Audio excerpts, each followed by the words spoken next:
मुजफ्फरनगर जनपद के मीरापुर कस्बे में स्थित 600 वर्ष पुराने मराठा कालीन शिव मंदिर में 36 साल बाद पूजा अर्चना संपन्न हुई। गुरुवार को योग साधना आश्रम के महंत स्वामी यशवीर जी महाराज के नेतृत्व में सैकड़ों सनातनी भक्तों ने मंदिर में हवन पूजन कर इसे पुनर्जागृत किया। ये मंदिर 1989 से बंद पड़ा था। बताया जाता है कि पहले ये इलाका ब्रह्माणगढ़ी कहलाता था, लेकिन मुस्लिम जनसंख्या बढ़ने के कारण हिंदू परिवार यहां से पलायन कर गए। महंत स्वामी यशवीर जी महाराज ने आरोप लगाया कि 1989 में ब्राह्मण परिवारों पर अत्याचार हुए और 2 मासूम बच्चों की हत्या के बाद हिंदू परिवारों ने इस क्षेत्र को छोड़ दिया। इसके बाद से ये मंदिर वीरान पड़ा था। अब 36 साल बाद इस मंदिर में दोबारा पूजा अर्चना की गई। सुरक्षा व्यवस्था को ध्यान में रखते हुए जिला प्रशासन ने मंदिर परिसर के आसपास भारी पुलिस बल तैनात किया था।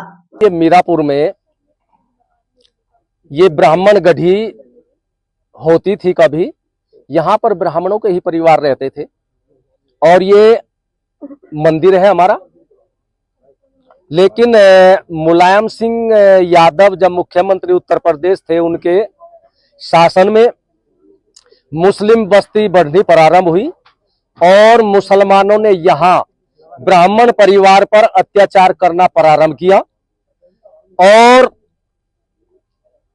1989 में इस ब्राह्मण परिवार के एक 10 वर्ष की लड़की और 8 वर्ष के लड़के को मार दिया, उसका कत्ल करके यहीं तालाब में फेंक दिया और आज तक उसका नहीं पता। तो इनके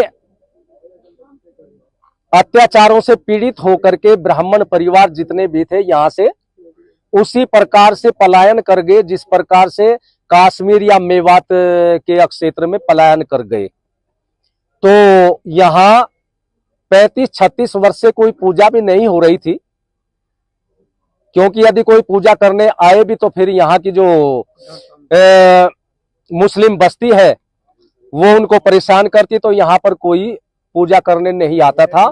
ये वीरान पड़ा हुआ था, हमें जानकारी हुई और ये 600 वर्ष पुराना मराठा कालीन मंदिर है। तो हमने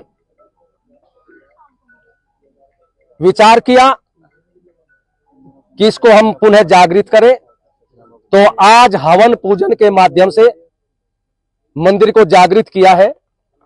और मैं मुख्यमंत्री योगी आदित्यनाथ जी से भी कहना चाहूंगा कि जैसे उन्होंने संभल आदि कई स्थानों पर हिंदुओं के मंदिरों को या उनके और भी पूजा स्थलों को जो मुस्लिम बस्ती में थे, उनके कब्जे में थे, कब्जा मुक्त कराया है, तो इस मंदिर के चारों तरफ जो ब्राह्मण परिवार की भूमि थी, झूठे मुकदमे, वो झूठे बैनामे करके उन पर कब्जा कर लिया कुछ ने, और कुछ ने मान लिया 100 गज जमीन का बैनामा किया, लेकिन जब कब्जा किया तो वहां 250-300 गज का बैनामा हो गया।